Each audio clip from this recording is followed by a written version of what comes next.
Assalamualaikum warahmatullahi wabarakatuh. Ikhwan fil Islam, kaum muslimin dimanapun berada, terutama para jamaah Majelis Ta'lim Al-Islam. Ini adalah gedung Majelis Ta'lim Al-Islam. Alhamdulillah berada di areal seluas 2000 meter. Gedung ini sehari-hari digunakan untuk kegiatan ta'lim, terutama kajian tadabbur Al-Quran. Kita berharap pada tanggal 1 Ramadan nanti gedung ini sudah memiliki atap. Oleh karena itu, para ikhwan fil Islam yang ingin berkontribusi pada pekerjaan atap gedung ini, silakan menghubungi nomor-nomor yang akan dipublikasikan oleh kami. Mari kita raih surga Allah dengan cara menjadi bagian dari penyelesaian pembangunan gedung Al-Islam ini. Terima kasih, jazakumullah khairan katsiran. Assalamualaikum warahmatullahi wabarakatuh.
Wa'id.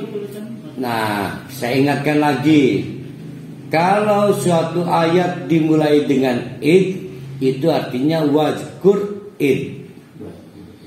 Wadkur itu insaflah atau ingat-ingat, jangan coba-coba dilupakan. Maksudnya itu ya, karena sejarah harus diingat. Wa'id, dan ingat-ingatlah, jangan coba-coba dilupakan. Kulna, yaitu pada drama, ketika kami berbicara, ngomongnya ke malaikat sebenarnya, lil malaikati, kepada malaikat. Usjudu, sujudlah kalian semua, li Adama, karena Adam, bukan kepada Adam, karena Adam.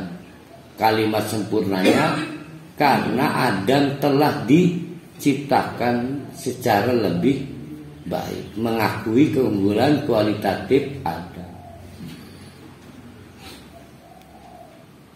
Fasajadu illa iblisa, semua pada sujud. Di ruangan itu yang tidak mau sujud cuma iblis. Ya, padahal iblis dan malaikat di mata Adam sama-sama tidak terlihat. Ya, Adam itu manusia yang memiliki keterbatasan. Matanya tidak dapat melihat barang yang gaib, tidak tampak, yaitu jin, ada bernama malaikat, ada bernama iblis. Jin dan malaikat dan iblis itu di mata Adam sama-sama tidak tampak. Tidak tampak itu artinya jin. Jin itu artinya tidak tampak. Jim, nun, nun, janana. Udah kita sering bahas kan.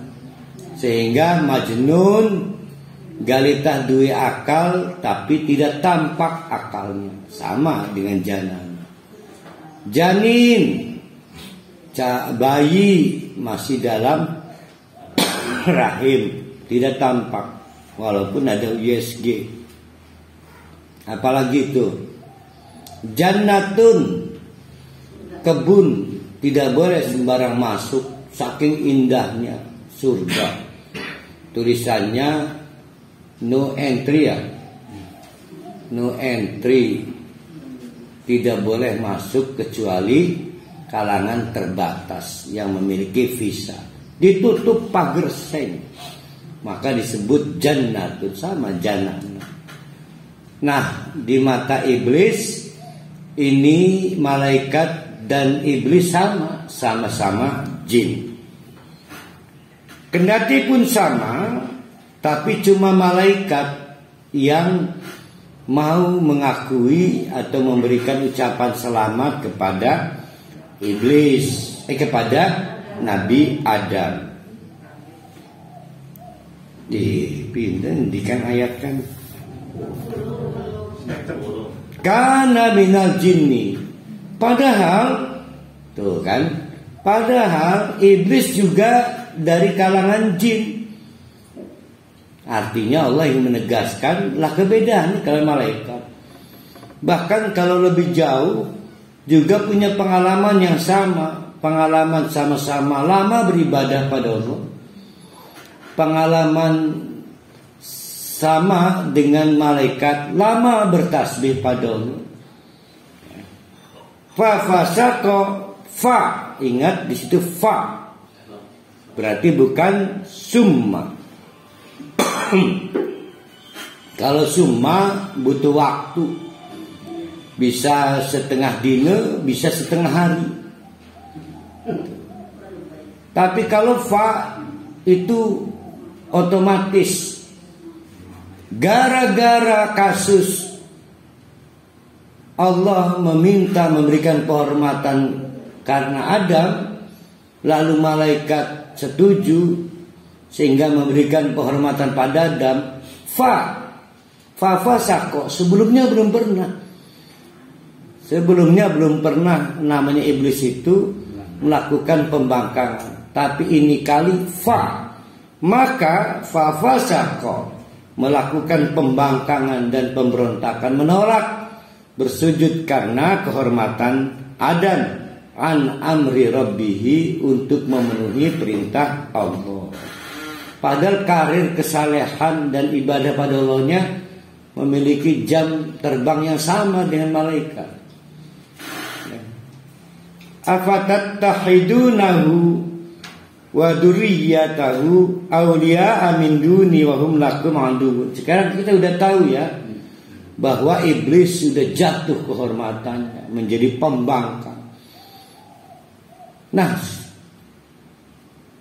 ada pilihan yang menggoda. Malaikat tetap konsisten menjadi hamba yang taat dan patuh pada Allah.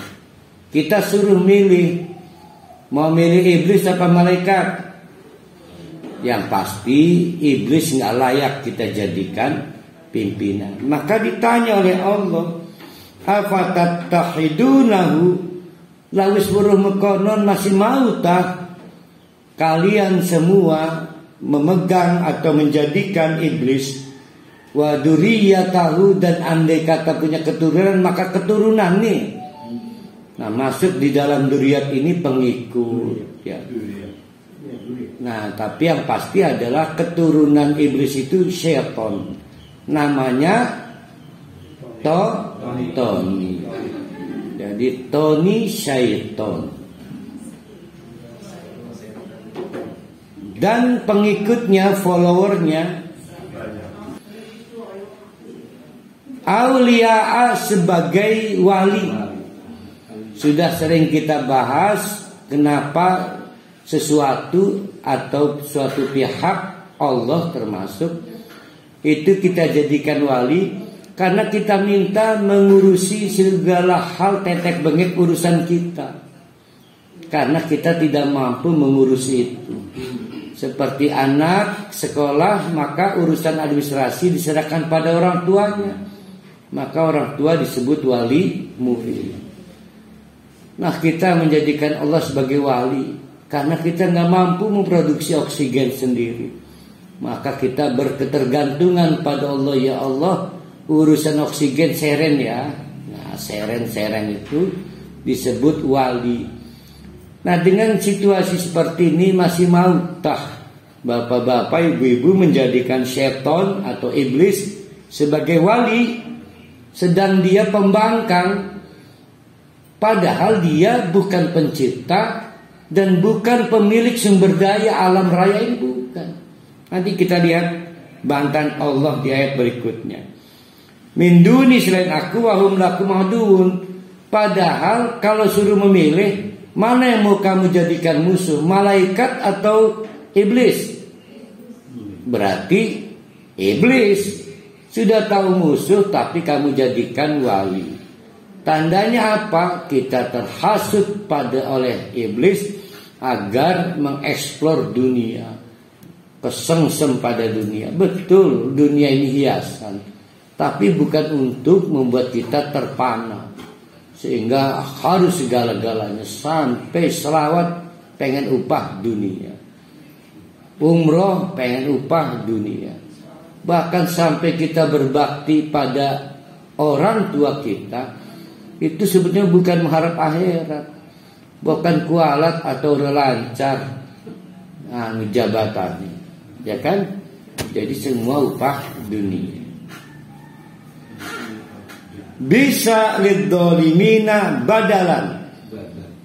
Siapapun yang mengganti Allah dengan iblis sebagai wali, maka itu adalah kedoliman yang terburuk. Sudah dolim terburuk, sedangkan orang dolim itu pasti masuk neraka. Kedoliman yang paling tinggi disebut syirkun. Syirik, semua hal yang sifatnya jahat itu dolim. Ditakoni Ustaz, apa ya sebabnya jarom atau kejahatan itu disebut dolim? Layak dolim karena nganiaya badan dewek. Kok bisa? Karena kita menceburkan diri ke neraka dengan langkah-langkah syirik, langkah-langkah maksiat. Ayo, kalimat apa yang pantas? Anu uang wis weruh geni diparani. Berarti kan nganiaya badan dewek, maka disebut dolim. Syirik nama ringkas di Qur'annya dolim. Maksiat nama ringkasnya dolim. Kata Allah, bisa lidzolimina badalan. Yang paling buruk kedolimannya adalah mengganti Allah dengan wali yang lainnya. Mungkin wali kukun. Nah, ini kesaksian Allah soal iblis sebagai penguasa gadungan.